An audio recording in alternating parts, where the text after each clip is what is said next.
Hi, good afternoon. President Devay, board members, Dr. Jackson.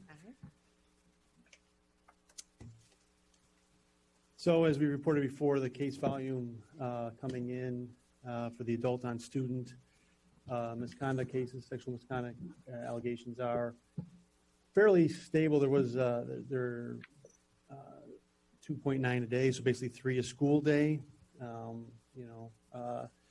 There was a spike in February and March, it seems, and that might have been timed with some of the messaging that went out to the schools about reporting and kind of a new message of getting information out to the students about reporting this. But so you can see the volume of cases sort of remains high coming in. So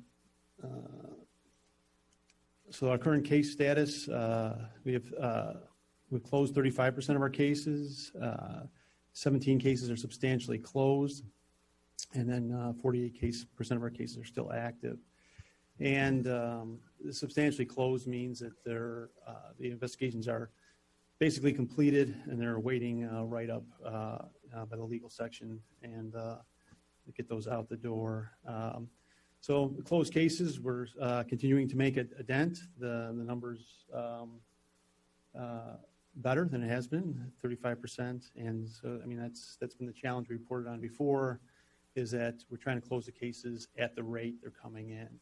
And so to achieve that, we've been adding resources, adding people, and kind of changing our tactics a little bit with, as I discussed, we've added an intake team, which is relieving the senior leadership of the team to do their jobs more. So there's an intake team that's getting all this information that's so critical in the first few hours, coordinating with principals, DCFS, safety and security, OSP, for safety plans and all sorts of things.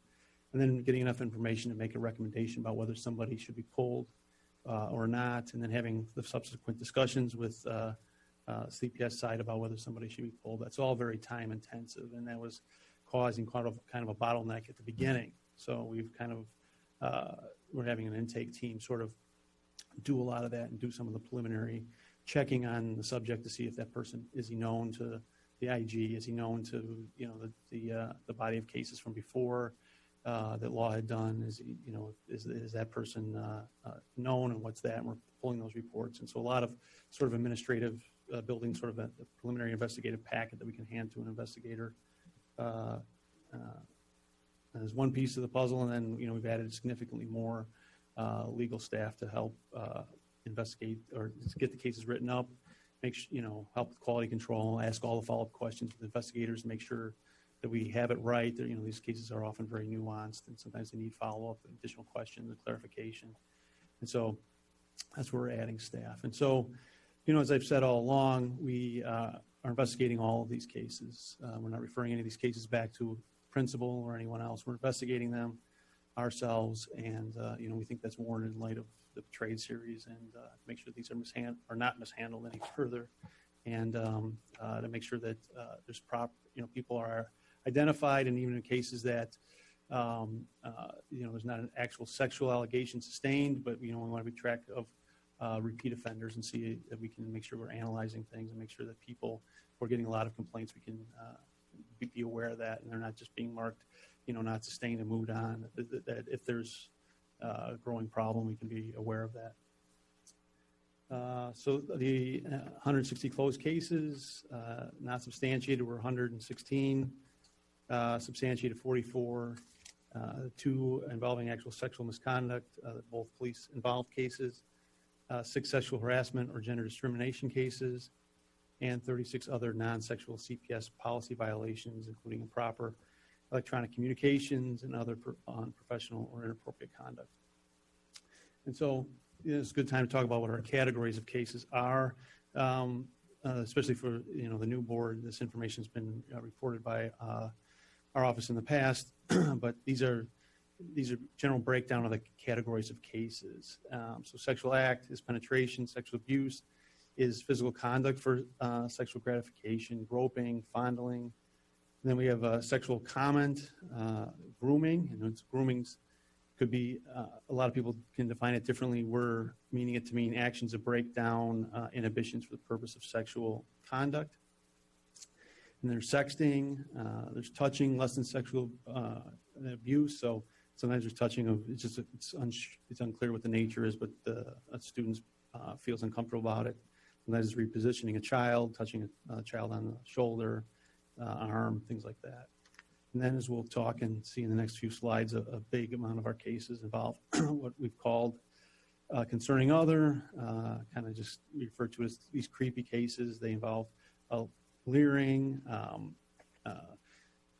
any number of things that are making a student feel uncomfortable, but on their face, it's either going to be very hard to prove, or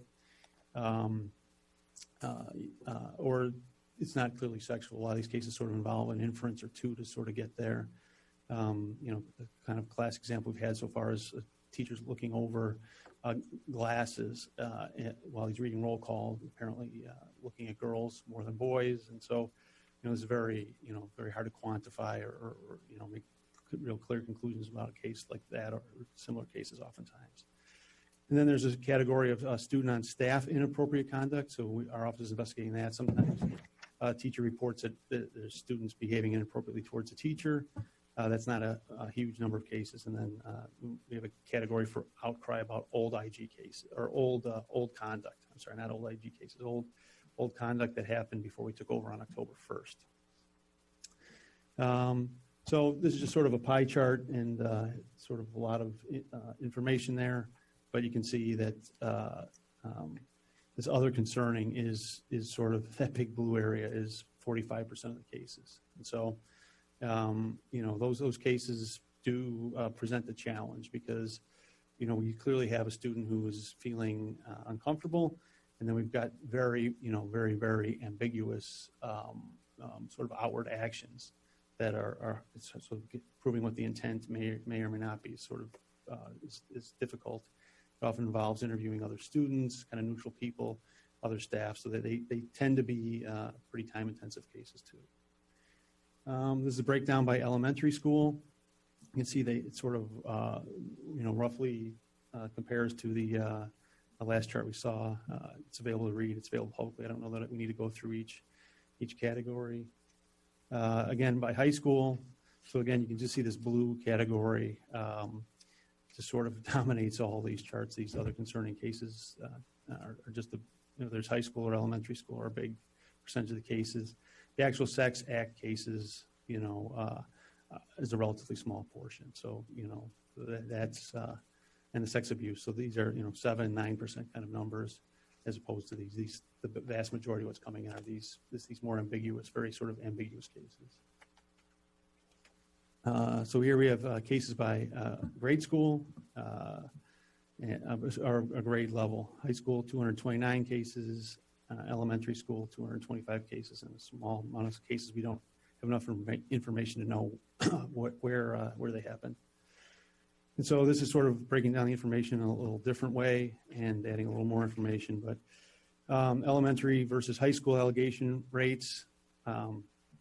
Elementary and high schools have almost identical number of allegations, but on a per student basis, high school allegation rate is 2.5 times the elementary school rate. And so, you would expect that fewer students in high school overall, and there's going to be, I think, sort of just given the nature of high school students and developmentally, that's where a lot of allegations are going to come from. Given predators' interests. Cases by school type, district versus charter. We talked about this. I've talked about this in the past. And at the last public presentation in April, there were only 15 cases involving charter schools. So, and we note that the number has doubled to 31 in the last 3 months. So there's been an uptick in charter school reporting. That's probably because of some of the attention brought to it this way, and I think CPS is working on trying to make sure that they understand the process and what's expected of them.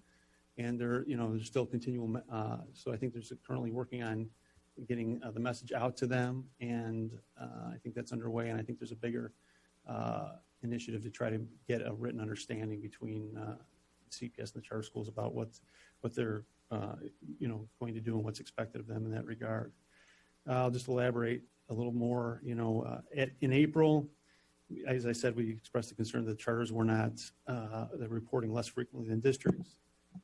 In fact, it was 3.4 times as many allegations per student at district schools in April. And I said in the last 3 months, they've been reporting a much similar rate to the district. That's not quite the same, but it's narrowed the gap to it's 1.5 times as many allegations per student at district schools in the last 3 months.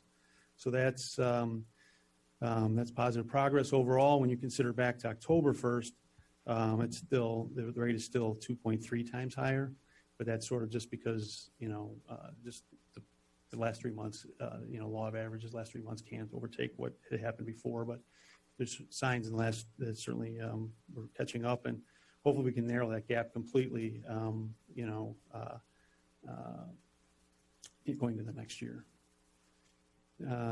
Allegations by category from the time we took over in October till the end of June. Teachers, we've had 204 allegations. That's approximately 19,000 positions. So it's 1.07% of the teachers are subject to complaints. Security guards, we have 67 allegations. And there's approximately 1,700 positions. So that's 3.94%. We've reported on this before that, there certainly is a concentration of allegations regarding security guards. CPS is well aware of it, and I do believe that they're working on measures to make sure that there's adequate training and adequate screening regarding security guards. Vendor employees, we had 39 allegations. Special education classroom assistants, there's been 29 allegations. So that's 0.07% of CPS have complaints against them. And substitute teachers, we've had 27 allegations. So these are the actions resulting from our investigations to date. 97 adults have been pulled from school pending investigation. 11 of those that have been pulled have been reinstated. So 97 of those that were pulled have been reinstated. 15 substitute teachers have been blocked from teaching in CPS. 13 employees under investigation have retired or resigned. And 23 employees have been terminated from their positions. 14. These are CPS affiliated adults who have been charged by the police. So these two slides sort of go together. The first slide is the more serious conduct, aggravated predatory criminal sexual assault. There have been 4 adults charged. Aggravated criminal sexual abuse, there have been 5 adults charged. There's bullet point examples of that people can read if they want, or I presume you have read, and the public can read if they want. And then again, we have this information continues with indecent solicitation of a minor, 1 incident, one charge, misdemeanor battery 3, and aggravated battery 1.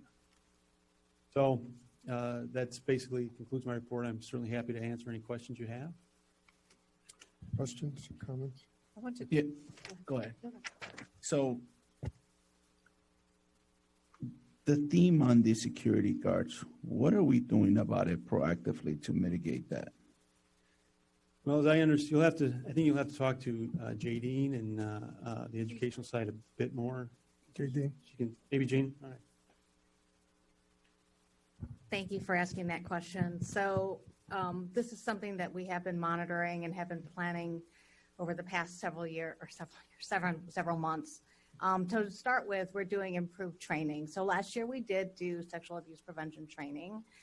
This year we're partnering with Cammie Pratt's team, Office of Student Protection, to do custom training just for security officers. This is going to be tailored to the type of relationship they have, focused on boundaries, focused on the root causes for why these things happen. That's what we're going to try to do. It's going to be very experiential, and so it's not just going to be a PowerPoint. So we're really going to try to get into the heads of all of our team members to make sure they understand how serious this is. The second thing we're doing, which is brand new, and we've been partnering with the CEO's Principal Advisory Council, is we're creating a centralized eligibility hiring pool for security officers.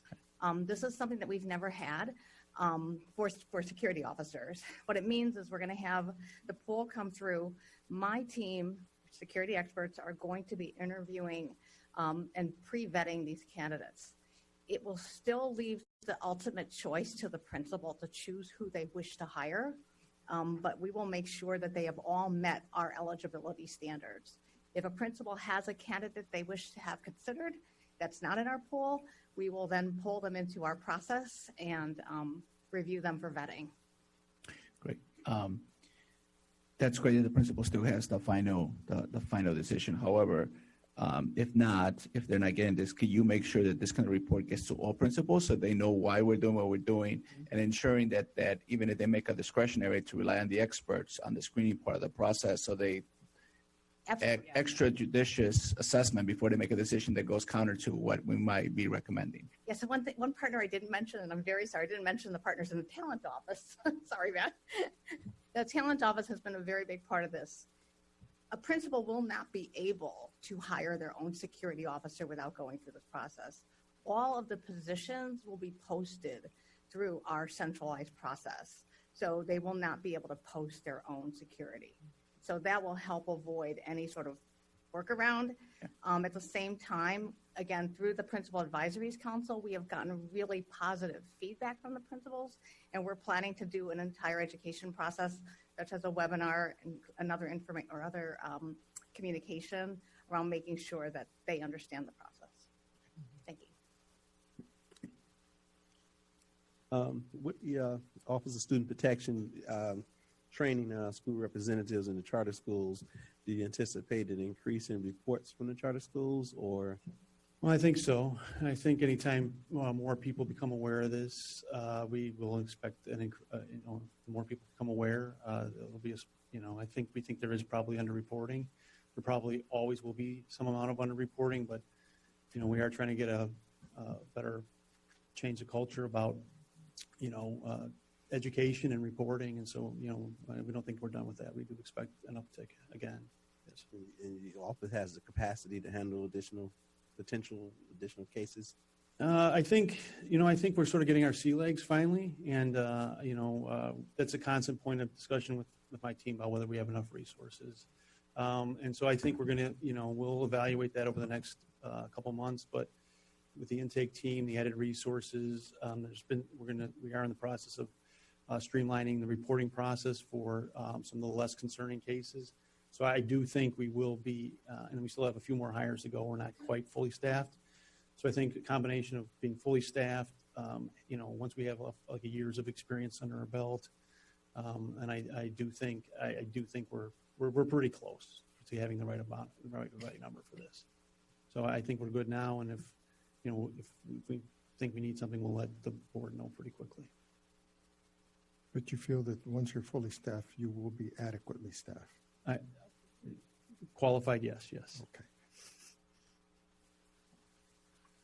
Any other questions? 103 cases that are concerning other is just a huge amount. And I'm wondering, are those really idiosyncratic, or are there any patterns that are emerging as you dig into those? I don't know that we have any. No, I think they are sort of a hodgepodge of idiosyncratic cases. They sort of run the gamut. And, I think it's fair to say that I think a lot of people in a business position,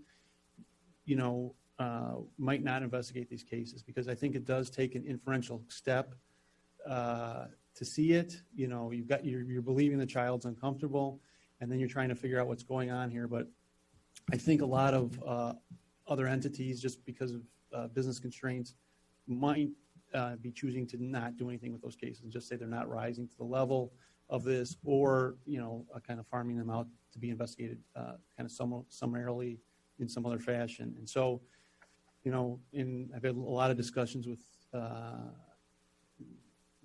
past board about this, and